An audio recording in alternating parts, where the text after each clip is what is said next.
ለመውረስ ልጄ ነሽ ብሎ እንደ ልጁ የተቀበለ አባት አለም አሁን ላይ እያደረሰባት ያለው ህብሰትንም በጣም ከባድ የሆነ ጫና ነው እያደረሰባት ያለው። ነገር ግን ከዚህ የማትናነሰው ይፉት ይበልጥ ደግሞ ህብሰትንም በጥሩ እንደ እናት ተቀብላታለች። ነገር ግን ከጀርባዋ ያለው በጣም ከባድ የሆነ ፍላጎት ነው።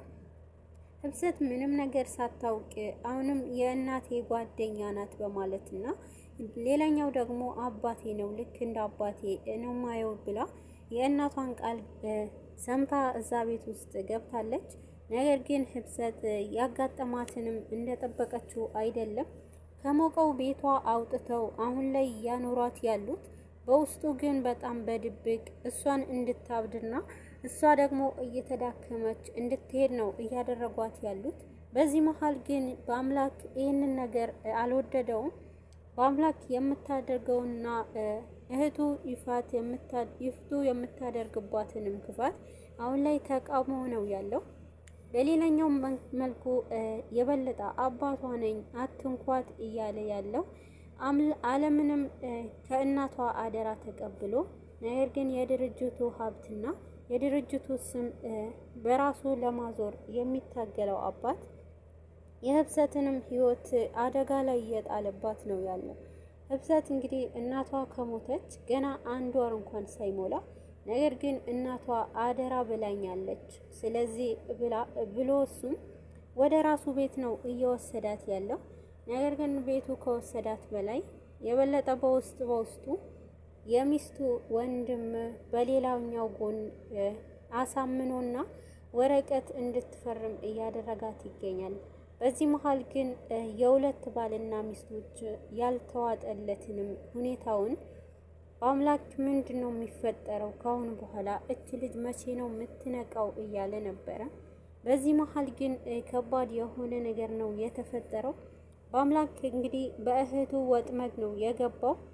በአምላክ እህቱን ከእሷ ጋር ከሆነ ጀምሮ በጣም ከባድ የሆነ ክፉ ነገሮችን እንድታደርግ ክፉ የሆኑ ስራዎችንም እንዲሰራላት እያደረገችው ትገኛለች። ያሁኑ ግን በጣም ባስ ያለ ነው። በአምላክ ህብሰትንም እየረዳት ነው ያለው። ህብሰት እንግዲህ ምንም ነገር እዛ ቤት ከመጣች በኋላ ምንም እንኳን ደስተኛ ባትሆንም አባቷ ግን እሱ ብቻ ነው ያለኝ በህይወቴ ማንንም ሰው የለኝም ብላ ነው አምና የተቀመጠችው። ግን ደግሞ ከጀርባ ወይንም ከውስጡ የያዘው የዓለም በጣም ከባድ የሆነ ምስጢር ነው። ዓለም የራሷ ሀብትንም የእናቷ ሀብት በስሙ ካዞረ በኋላ እሷ እንደ ባራው ለማድረግ ነው እየሞከረ ያለው። ዓለም ከሚስቱ ጋር በመተባበር ነገር ግን ሚስቱ ደግሞ በሌላኛው ይፍቱ በሌላ መልኩ ሌላ የምትሰራው የራሷ ተንኮል አለ። እህቱ ይፍቱ በአምላክንም እየመከረችውና ይህንን መድኃኒት አንተ ማታ ማታ ግዴታ መስጠት አለብህ ብላ ሰጥተዋለች። እንግዲህ ህብሰትንም መድኃኒቱ ማታ ማታ ሁሌ በመውሰድ ቀን በቀን እንድትዳከም ነው እየፈለገች የነበረው። ነገር ግን በአምላክ ይህንን መድኃኒት ሁሌ ወደ እሷ ክፍል ይወስድላት ነበረ። ይህንን መድኃኒት በአምላክ ወደ ህብሰት ክፍል ሲወስድ ግን ይህንን ባለም አያውቅም። ሚስቱ ይፍቱ በድብቅ ራሷን አስተካክላ በራሷ መንገድ ይህንን መድኃኒት ወደ እሷ እንዲቀርብ ነው እያደረገች ያለችው። ነገር ግን አሁንም ቢሆን ይፍቱ ይህንን ነገር ምንድነው የምታደርጊው? ይሄ መድኃኒት ሊቀጥል ነው ወይ ብሏታል። በአምላክ ያላትን እኔ ያልኩህን ነገር ብቻ አድርግ፣ ስለዚህ እሷ እስክትዳከም ድረስ በጭራሽ ይሄ ነገር አናቆመውም እና ደግሞ ሰዓትን ማሳለፍ የለብህም የሚለው ነገር ነው ወደ እሱ መልእክት የምታስተላልፈው። በአምላክ ነገሩ ሁሉ በጣም ከብዶታል። ወደ ህብሰት በወሰደበት በእያንዳንዱ ጊዜ ውስጥ መድኃኒቱ ውስጥ ውሃ ጠምቶች ነው ውሃ ጠጪ ብሎ ከእንቅልፏ እያስነሳ ወደ እሷ ያቀርበዋል። ነገር ግን መልሶ ውሃውንም ወስዶ ራሱ ይደፋዋል። ህብሰት እንዳትጎዳ በማለት በአምላክ የራሱንም ህይወት አደጋ ላይ እየጣለ ይገኛል። በሌላኛው መልኩ በየደቂቃው በጣም የሚጨቀጭቀው ዓለም የህብሰት አባት ነኝ ብሎ ወረቀቱን አሁን ማብሰል አለብህ።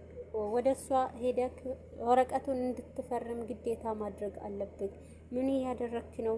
በጣም ከእሷ ጋር በጣም ከባድ የሆነ ግንኙነት እንዳለህ ነው እያሰብክ ያለውት እያለ እንግዲህ ለበአምላክም አለም በጣም ከባድ የሆነ ጫና እያደረሰበት ነበረ።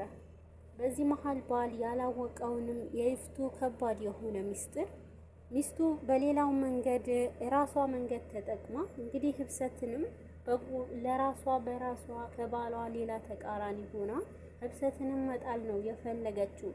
ነገር ግን ህብሰት ከዛ ከሞቀ ቤት ወጣ እናቴ ብቻ አደራ ብላኛለች ብላ አባቴ ጋር ሄዳለሁ ብላ እዚህ ብትመጣ እንደጠበቀችው አይደለም እየኖረችው ያለችው። እንግዲህ ህብሰት ያለችበትንም ቤት ደስ የሚልና የሚያምር እንዲሁም ድርጅት ሰፊ ድርጅት እንዳላት ነው። ነገር ግን በዛ ድርጅት ውስጥ ምንም ነገር እንዳታገኝ ምንም ነገር እንዳታውቅ ነው አለም እያደረገ ያለው። በሌላኛው በኩል ደግሞ ቤት ውስጥ ቁጭ ብላ ስለ ህብሰትንም በጣም ከባድ የሆነ ነገር እያሰበች ለምንድነው ከክፍልሽ የማትወጪው? ለምንድነው የማትናገሪው? ከሰው ጋር ማትቀላቀዩ? እያለች የእናቷ ሀዘን እንኳን እንዲሁ በቀላሉ እንድትረሳ የእናቷ ሀዘን እንኳን እንድትወጣ አልሰጠቻትም። ነገር ግን አለም ከድርጅቱ ስር ሳይጠፋ ሁሉንም ነገር በራሱ መንገድ እንዲሁም ህብሰት ወደዛ እንዳትሄድ አሁን ላይ ይበልጥ ከቤት ወደ ትምህርት ቤት ከትምህርት ቤት ደግሞ ወደ ራሱ ቤት ነው እንድትመላለስ እያደረጋት ያለው። ህብሰት እንግዲህ አሁን ላይ አለም እያደረገ ያለው አምላክን እንደ ሹፌር አድርጎ ወደ ትምህርት ቤት ወስዶ እሱ ራሱ ወደ ትምህርት ቤት እንዲያመጣት እንዲሁም ከትምህርት ቤት ካመጣት በኋላ ደግሞ ያንን የሚፈልገውንም ፋይል ቀስ በቀስ እንዲያስፈርማት ነው እያስገደደው ያለው። ነገር ግን በአምላክ በጣም እነሱ ባሰቡት መንገድ በተቃራኒ ነው እያደረገ ያለው። በአምላክ በጣም የተጎዳና በእህቱ ወጥመድ ውስጥ የገባ አሁን ላይ ግን እኔም ይሄንን ወጥመድ ውስጥ ገብቼ እንደፈለጉ ሲያሽከረክሩኝ እሷንም እንዲህ ማድረግ የለብኝም ብሎ ነው እያሰበ ያለው። ቀን በቀን የሚሰጠውንም በውሃ ተደርጎ ወደ እሷ ክፍል የሚወሰደውን መድኃኒት እንግዲህ እሷ አሁን ላይ ይፍቱም ህብሰትን እንደወሰደችው ነው የምታስበው። ነገር ግን በአምላክ ወደ እሷ ክፍል ይውሰደው እንጂ በጭራሽ ህብሰትን መድኃኒቱ አይሰጣትም። ወደ እሷ ክፍል ያስገባል። ነገር ግን እሷ ጋር የመጀመሪያ ጊዜ ሰጥቷት ከዛ በኋላ መልሶ ወስዶ እንደደፋው ነበረ። በሁለተኛውን ቀን ልክ እንደ ሁሌም እህቱንም እንደወሰደ ለማስመሰል ሞክሮ ነገር ግን ወደ እሷ አያቀርበውም። በዚህ መሀል ለምንድን ነው ለእኔ እንደዚህ አይነት ነገር የምትከላከልልኝ? ከዚህ ውሃ ጀርባ ያለው ነገር ምንድን ነው? ለምን እውነቷ አትነግረኝም? ብለዋለች። እንግዲህ በአምላክ ምንም ነገር መናገር እንደማይችልና እኔ ራስሽ እንድትነቂ ነው እኔ ይሄንን ነው ብዬ ምልሽ ነገር የለም መንቃት አለብሽ አውቃለሁ የሚለው ነገር ተይ ያላት ይገኛል። በአምላክ ግልጽ ሆኖ እንኳን ባይነግራትም ህብሰት ግን በሌላኛው መንገድ እንዲገባት በሌላኛው መንገድ ደግሞ እንድታስብ እያደረጋት ነበረ። ነገር ግን እንዴት አድርጌ ነው የእናቴ ሀዘን እንኳን መርሳት አልቻልኩም። እናቴ ገና ከሞተች ገና 1 አመቷ ነው። እኔ ምንም ገና 1 ወራ ነው ይቅርታ ገና 1 ወር እንኳን አልሞላትም። ስለዚህ እንዴት አድርጌ ነው እኔ ምንም ማስበው ነገር የለም። ስለዚህ ምንድነው እስኪ ግልጽ አድርገህ ንገረኝ እያለችው ነበረ።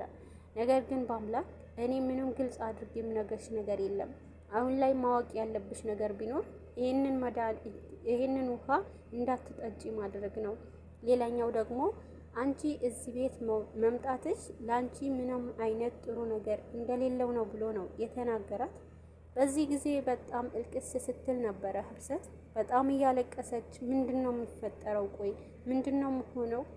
ምንድነው እየተፈጠረብኝ ያለው በእኔ ላይ እያለች እንግዲህ እናቴ አንቺ ያልሽኝንም አባቴ እሱ ጋር እሱ ይጠብቅሻል ብለሽ ወደ እሱ ብሄድም የተፈጠረብኝ ግን ይሄንን የምለው አይደለም ብላ ነበረ።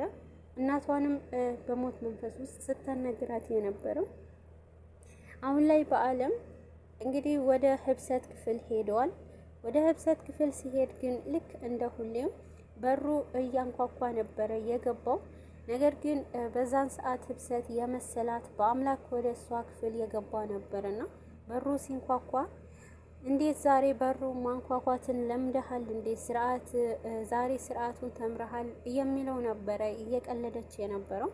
ነገር ግን አባት ተብዬው አለምን በጣም ደንግጧል። ምን እያለች ነው እቺ ልጅ? ማን ነው ደግሞ ማታ ማታ ወደ እሷ ክፍል የሚመጣው የሚለው ነገር ነበረ ሲናገር የነበረው በውስጡ ነበር። ነገር ግን ይህንን ቃላቶች ራሱንም መልሶ እየሰማው የነበረው። በዚህ መሀል ግን እሷ አይ በቃ ይቅርታ አባዬ አንተ ነክ እንዴ? አይ ተሳስቼ እኮ ነው ዝም ብዬ እያወራሁት የነበረ በማለት ነበረ እሱንም ወደ ሌላ ታስብ እንዲዞር ታደርጋለች። ነገር ግን በአለም ሳያስነቃ እሷንም በጥሩ ሁኔታ አነጋግሮ እና ደግሞ በዚህ ሰዓት ጥሩ ስሜት እንዲሰማት ያደርጋል። በአለም የተናገረው ንግግር በሙሉ በጭራሽ ህብሰትንም አላስደሰታትም ነበረ። አባዬ እኔ አሁን ላይ በጣም ደስተኛ አይደለሁም፣ ነገር ግን ከዚህ ቤት መሄድ አለብኝ፣ ቤቴ ናፍቆኛል እና ደግሞ ወደ ድርጅቱም ሄጄ ሙያው እንኳን ባይኖረኝም እንደ ሰራተኛ ሁኜ የድርጅቱም ሰራተኛ ሁኜ ድርጅቱን ማስተዳደር እፈልጋለሁ ቀጣይ ላይ ስትለው ነበረ። በጣም ደግሞ ፈልቶ ነበረ አለም ይህንን ቃል ከህብሰት መስማቱ በጣም አስደንግጦት፣ እንዴት ነው እንደዚህ የምትይው? ስለ ሁሉም ነገር መጨነቅ የለብሽም፣ ለድርጅቱም እኔ ያለሁኝ፣ ለሁሉም ነገር እኔ ያለው፣ አንቺ ቁጭ ብለሽ ብቻ ትምህርትሽ ተምረሽ ምንም አታስቢ ነበር ያላት። በዚህ ሰዓት በጣም ጥያቄ ፈጥሮባታል። በአምላክ ያላትንም ንግግሮች እያንዳንዱም እያስታወሰች ምንድነው እያለኝ ያለው ምንድነው እየተፈጠረ ያለው ብላ ከራሷ ጋር ስትነጋገር ነበረ። እንግዲህ በተቻለው አክል አሁን ላይ በአምላክ እሷንም እንደምታው እንድትነቃ ነግሯታል። በዚህ መሀል ግን አሁን ላይ ለምንድነው ከክላስሽ የማትወጪው እያለች ይፍቱ በጣም ስትጨቀጭቃትም ነበረ። እንግዲህ እኔ ከክፍሌ መውጣት አልፈልግም ብላ የመለሰችው ይህንን ንግግር ነበረ ህብሰት። በዚህ መሀል ግን ይፍቱ በጣም ተናዳለች። እንዴት ታናገረኛለች ብላ እንግዲህ በአምላክንም ማውቀስ ጀምራለች። በአምላክ መድኃኒቱ አትሰጣትም ወይ እያለች ስትናገረውም ነበረ። ቀን በቀን እያየቻት ሳትዳከም ስትቀር ይፍቱ በጣም ተናዳለች። በአምላክ እንደሚሰጣትና ሁሉንም ነገር እንደምትወስድ ነበረ እየዋሻት የነበረው። ነገር ግን አንድ ቀን ጠዋት ላይ እሷ ወደ ትምህርት ቤት በምትሄድበት ሰዓት እንግዲህ ህብሰት ቆይ አንቺ ግን ደህና ነሽ? እንዴት ነሽ? ጤናሽ? እያለች በእጇ ፊቷ እየደባበሰች ስታያትም ነበረ። በዚህን ሰዓት አዎ ደህና ነኝ፣ ምንድነው ሆንኩት? ምነው መድኃኒቱ እዛ ውስጥ እኔ ያልሽውን ስላልወሰድኩት ነው እያለች ስትጠይቃት ነበረ።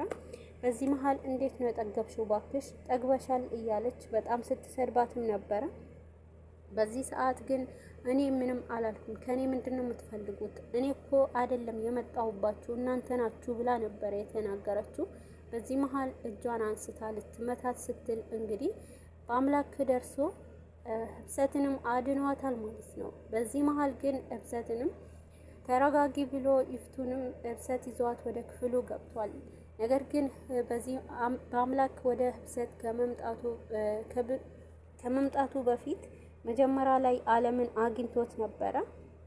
በፍጥነት ይህንን ወረቀት ካላስፈረምካት፣ በፍጥነት ይህንን ነገር ካላደረከው እኔ ራሴው አደርገዋለሁ ብሏል።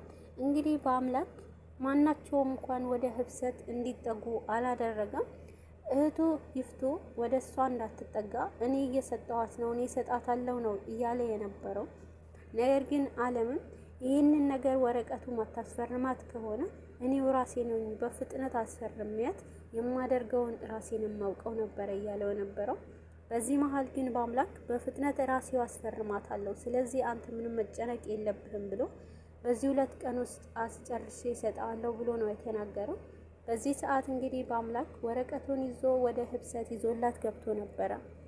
ወረቀቱንም ሲያሳያት አሁን ላይ አንድ አማራጭ ነው ያለሽ፣ 2 አማራጭ አለሽ። አማራጩም አይ ይህንን ወረቀት ውስጥ እዚህ ወረቀት ላይ ፈርመሽ የነሱ ባራ ትሆኛለሽ፣ ሌላኛው ደግሞ የወረቀት ቀደሽ ከነሱ ነፃ ትወጫለሽ ነበር ያላት በአምላክ። በዚህ ሰዓት ህብሰት በጣም ደንግጣለች። ምንድነው ማደርገው? ይህንን ነገር እንዴት መወሰን እችላለሁ? እያለች ነበረ። በዚህ ሰዓት አንቺ ምርጫሽ መሆን ያለበት ወረቀቱ መቅደድ አለብሽ። ስለዚህ ከነሱ ባሪያነት ትወጫለሽ ብሎ ነበረ ወረቀቱ ቅድድ እንድታደርገው ያደረጋት። በዚህ መሀል ታዳሽ ያንተ ለምን ለኔ ታግዛለች ብለዋለች። በዚህ ጊዜ እኔ እኮ ወጥመድ ውስጥ ገብቼ ነው፣ እኔም በህቴ ወጥመድ ውስጥ ነው ያለው። ስለዚህ እኔም አንቺ መርዳት አንቺም ለኔ መርዳት አለብሽ፣ እኔም ላንቺ መርዳት አለብኝ ብሎ እንግዲህ ከዛ ከባርነት አውጥቷታል ማለት ነው። አሁን ላይ በአምላክ እንግዲህ ለህብሰትንም ከዛ ከሚፈልጉትንም ከነሱ ስር እንድትወጣ አድርጓታል።